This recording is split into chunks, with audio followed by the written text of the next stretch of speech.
జనాల్ని చూసి నాకైతే ఒకటే అనిపించింది, రే ఎవర్రా మీరంతా అని చెప్పి. నైట్ 11 అయింది, బిర్యానీ తినాలనిపిస్తుంది. ఫుడ్కి టైమింగ్తో పనేముంది, అందులోనూ హైదరాబాద్లో ఉన్నప్పుడు నో లిమిట్స్. సో అందుకే మేమైతే బిర్యానీ కోసం సత్తిబాబుకి వెళ్తున్నాము. అప్పటికే ఆన్లైన్లో చూసాము 11కి క్లోజ్ ఉంది. షార్ప్ 11కి ఏం క్లోజ్ చేస్తారులే, జనాలు ఉంటారు కదా అనుకున్నాం. బట్ మేము వెళ్ళేసరికి క్లోజ్ అయితే అయిపోయింది. ఇంక సరే ఇంత దూరం వచ్చాం కదా అని చెప్పి చైతన్య ఫుడ్ కోర్ట్ కూడా వెళ్ళాం. అది కూడా అయిపోయింది. ఇంకా మళ్ళీ తిరిగి మేమైతే మేఫిల్ దగ్గరే తీసుకున్నాము.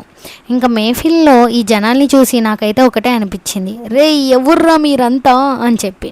నేను ఇంకా పార్సల్ అయితే తీసుకున్నాం మేము, ఫ్యామిలీ ప్యాక్. మొత్తం అయితే 483 అయింది. హైదరాబాద్ చాలాసార్లు వచ్చాను కానీ ఈ టైంలో అయితే ఎప్పుడు బయటికి రాలా. అందుకే నాకు బయటకు వచ్చేసరికి ఇంతమందిని చూసి ఈ టైంలో కూడా ఎంతమంది ఉన్నారేంట్రా అనిపించింది.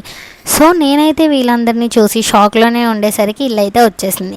ఇంకా గబగబా ఆకలేసేసరికి ఎన్ని పీసెస్ వచ్చినాయి ఏంటి అని ఏం చూసుకోకుండా స్పీడ్గా అయితే తినేసాము.